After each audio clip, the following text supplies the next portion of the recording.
fayyaa bakkuma jirtanitti nagaan keenya sinaa dhaqqabu jecha odeeffannoo biyya keessaa fi biyya alaa argachuudhaaf YouTube chaanaalii keenya Oromummaa Tube jedhu subscribe like share gochuu hin dagatinaa kallattiin gara oduu ijoottan darba.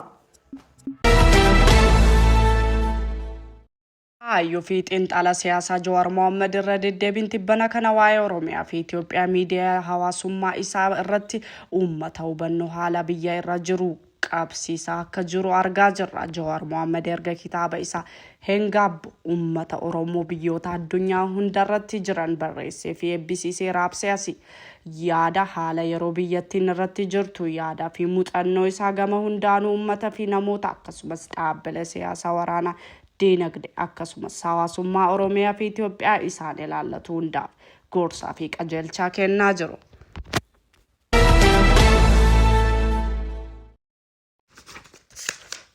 Oduu ittaanuun haalli Itoophiyaa fi mootummaa biyyattii keessa argamu fi waldhabdeen siyaasaa waraana dinagdee gamaa gamasiin baay'achuurraa ka'een akka daa'imaa reefuu dhalatee dhaabbatee miila lamaan tarkaanfachuu dadhabeera. Dabalataanis odeeffannoo amma ba'aa jiran gaafiin namni fayyaleessa tokko gaafatu gara kam deemaa jira nama jechisiisa. Taateen naannolee Itoophiyaa, Oromiyaa, Amaaraa, Tigraay keessaa deemamuu qalbeeffachuu fi taajjabuun gahaadha.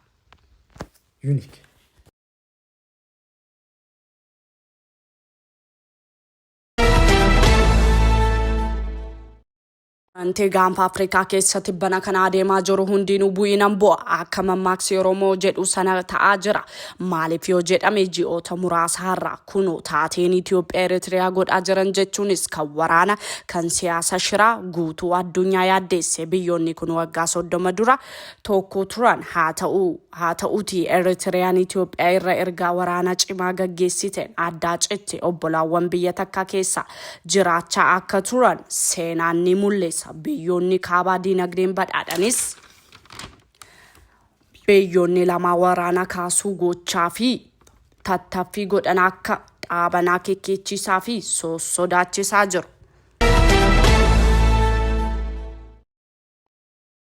Fannoo biyya alaatiin dursituu dinagdee siyaasaa fi mataa addunyaa kan taate Ameerikaan shororkeessitoota biyya barbadoofte kuuftee Yemen keessa socho'an Huutii irratti haleellaa cimaa jeetti galaana diimaa irratti taasisuun ishee CNN gabaase.